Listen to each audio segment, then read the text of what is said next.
두 번째로 순례자의 이야기를 살펴보면 18장에서부터 27장까지 진행되는 걸 볼 수 있는데요. 아까 전에 우리가 죄인에 관해서 이야기를 나눴는데 그 죄인이 하나님의 은혜를 통해서 변화를 받았다고 한다면 이 땅에 살아가는 자로 하나님의 뜻을 따라 순례의 길을 행하며 하나님의 영광을 위해 살아가는 사람이 되어진다는 걸 이야기하는 것입니다. 그래서 순례자의 그런 이야기를 살펴보시면 18장에서부터 22장까지 이들은 세상 문화에 접하지 말고 하나님의 은혜 속에 하나님이 우리에게 허락하신 그 말씀을 따라서 문화를 형성하며 살아야 될 것을 이야기를 하고 있다는 것입니다. 그래서 먼저 18장, 19장을 보게 되면 18장, 19장은 그들이 세상 문화에 물들지 말고 오직 하나님의 뜻을 따라서 살 것을 권고했다는 것입니다. 모든 사람들은 이 세대를 본받으려고 여러 모양으로 애쓰지만 하나님의 사람들은 이 세대를 본받지 않고 오직 하나님의 뜻이 어디 있는지 분별하고 살아가야 된다는 것이죠. 그래서 하나님의 주시는 은혜를 통해서 기독교 세계관이 임한 자로 하나님의 뜻을 따라서 살 것을 권고했다는 것입니다. 그래서 18장에서는 그들의 죄악의 성문화를 따라가지 말아야 될 것을 이야기를 하고 19장에서는 하나님이 거룩하니 바로 우리들도 거룩해야 될 것을 권고하며 다른 종들과 교합하지 말 것과 오직 사회를 향해서 어떤 규례를 우리가 품고 나가야 되냐, 바로 하나님이 우리를 사랑하신 것 같이 그들을 사랑하며 하나님의 은혜 속에 살아야 될 것을 권고했다는 것입니다.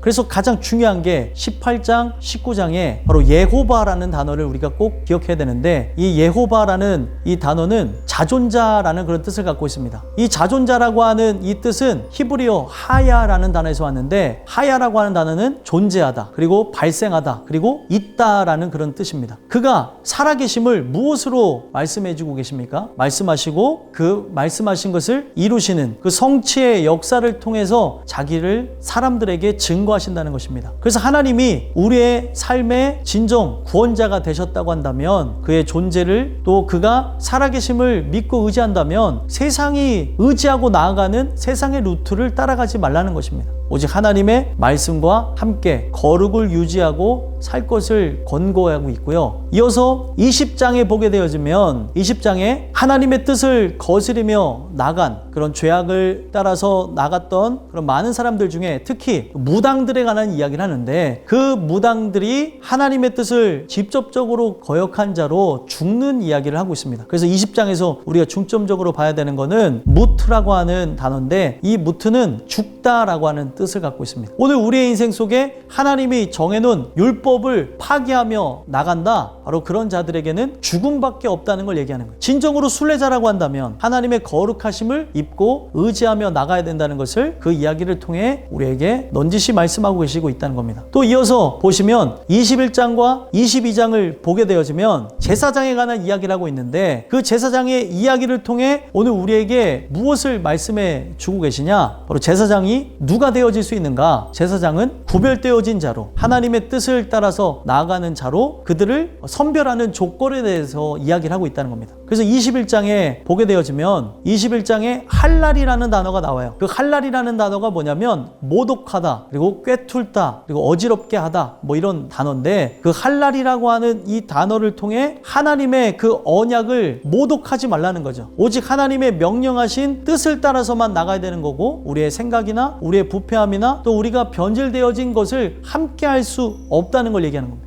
그래서 할랄이라는 단어를 통해 우리의 부패한 생각은 하나님이 받지 않으시고 오직 자기의 길을 따라서 나가야 될 것을 우리에게 권고했다는 것을 이야기해주고 있고요. 이어서 22장을 보게 되어지면 22장에는 무엇을 갖고 우리에게 말씀하시냐, 바로 코데시라고 하는 단어를 갖고 우리에게 이야기를 진행하시는데, 코데시는 거룩한 장소, 구별된 곳으로 이렇게 얘기합니다. 이 코데시라는 단어는 히브리어 카다시에서 왔는데, 카다시는 거룩해지다, 그리고 거룩하게 만들다, 뭐 이런 의미예요. 그러니까 코데시나 카다시나 거룩에 관한 의미를 갖고 진행하는 이야기라는 거죠. 그래서 그 카다시의 그 뜻을 따라서 보게 되어지면 오직 하나님만이 우리를 거룩하게 하실 수 있는 분이라는 걸 얘기하는 거예요. 세상 문화에 우리는 어쩔 수 없이 발을 딛고 또 그곳에서 함께 여러 가지를 체험하며 살아가지만, 그 세상의 문화를 따라가지 말고 오직 하나님이 명명하시는 하나님의 말씀을 따라 나가게 되어질 때 우리는 구별되어진 것으로 거룩을 힘입어 살아가는 존재로 하나님께 영광을 돌리게 된다는 거예요. 오늘날 순례자가 하나님의 뜻을 따라서 끝까지 승리하려면 그러면 어떻게 해야 될까요? 그 내용은 23에서부터 25장까지 진행되어지는데 그 내용을 보시면 절기에 관한 이야기를 쭉 진행합니다. 이 절기에 관한 내용을 통해 우리 삶 속에 하나님이 추구하시는 게 뭐냐면 세상 문화 속에 살아가며 죄악의 사이클대로 우리를 타락으로 나가게 할 게 아니라 하나님의 은혜의 사이클로 들어오라는 것이죠.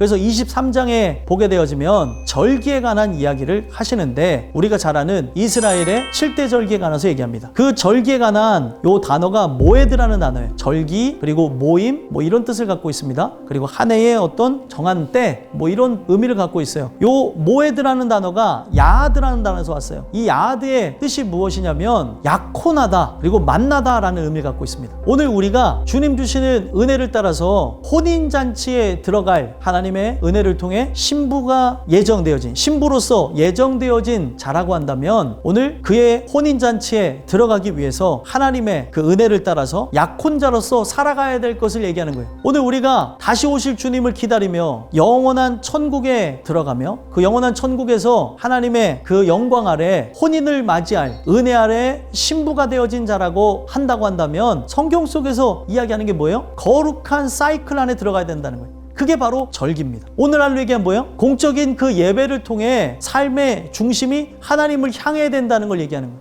그렇기에 이 예배의 중심 가운데 중요한 게 무엇이냐? 24장에 보게 되면 성물규례법이 나오는데 이 성물규례법 중에 두 가지를 강조합니다. 하나는 등잔을 꺼트리지 말아야 될 것, 그리고 진설병을 어떻게 설치해야 될지에 관한 이야기를 통해 거기서 이야기하는 게 타미드라는 단어예요. 타미드가 상징하는 게 뭐냐면 항상 주의를 기울일 것을 강조하는 거죠. 그러니까 만약에 등불을 켜야 된다고 한다면 이 등불은 언제까지예요? 밤에서 아침까지 꺼트리지 말고 꼭 켜놔야 될 것을 이야기를 한다는 거예요. 그러니까 오늘날 뭐하고 연결되어집니까? 주의 말씀은 내 발의 등이요 내 길의 빛이니이다. 오늘 우리가 다시 오실 주님을 만나 배울 때까지 필요한 게 뭐예요? 등불을 꺼트리지 않는 거죠. 항상 깨어있는 거예요. 항상 주의 말씀과 함께 나갈 때 오늘 우리로 하여금 타락하지 아니하고 거기에 보게 되면 처형되는 사건들이 나오거든요. 하나님의 말씀을 거스리며 나갔던 자들에 대한 처형이 나오게 됩니다. 오늘 우리는 진정한 순례자라고 한다면 항상 주의 말씀과 함께 나가야 될 것. 형식만 남은 게 아니라 그 형식 아래 진정한 하나님의 은혜의 등불이 함께 되는 것임을 강조했다는 거예요. 바로 이런 자에게 25장에 얘기하고 있는 게 뭐예요? 안식년과 희년이 이루어질 것을 얘기하는 거예요. 안식년과 희년의 가장 핵심적인 교리가 무엇이냐면 슈브라는 단어를 통해서 바로 하나님이 부르셨던 그 장소, 원형으로 돌아간다는 의미를 갖고 있습니다. 시작했던 장소로 돌아간다. 그러면 우리의 시작이 내가 봤을 때는 죄인이고 내가 생각할 때는 더러운 존재라고 한다 할지라도 하나님은 우리를 죄인이 되어졌을 때에 바로 그리스도의 죽으심을 통해서 그 사랑을 확증하시는 완전하신 하나님이기 때문에 우리가 하나님 편에서는 어떻게 보여지겠습니까?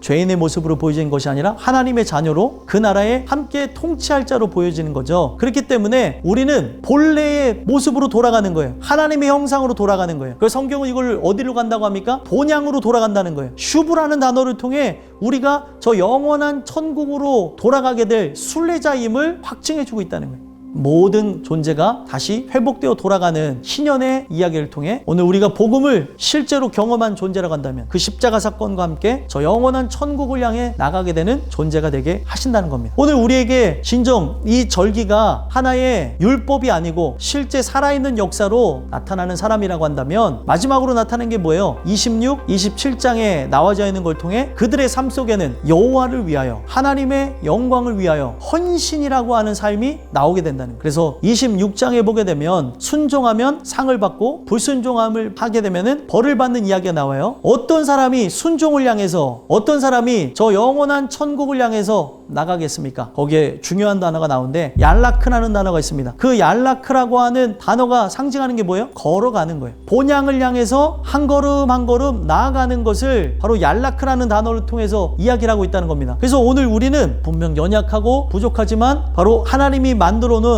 은혜의 사이클, 절기를 통해서 계속 헌신되어진 자로 이 세대를 본받지 않고 이 세대를 거슬러 하나님의 뜻을 향해서 한 걸음 한 걸음 나가는 존재가 되게 하신다는 거예요.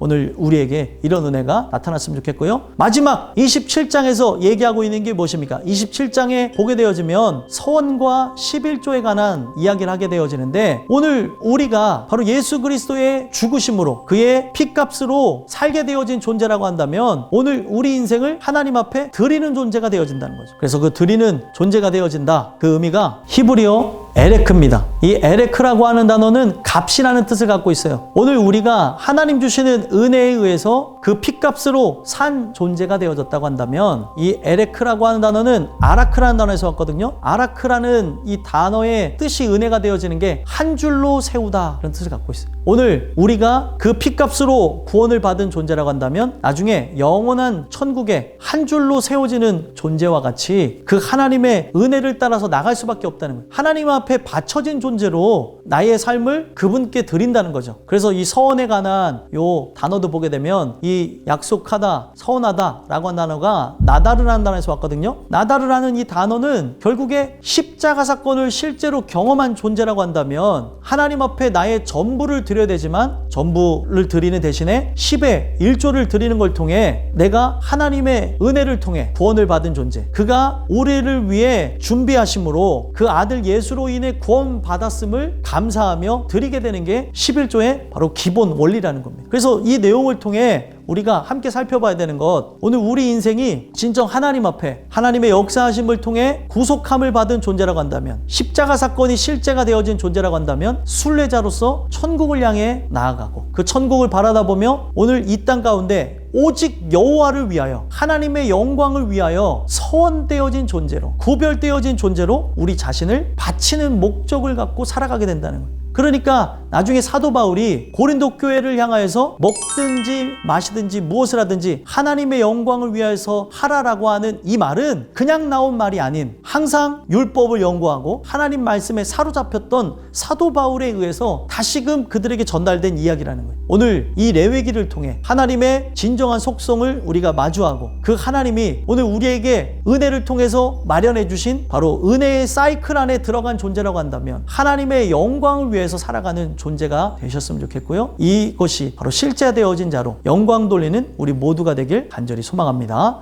감사합니다.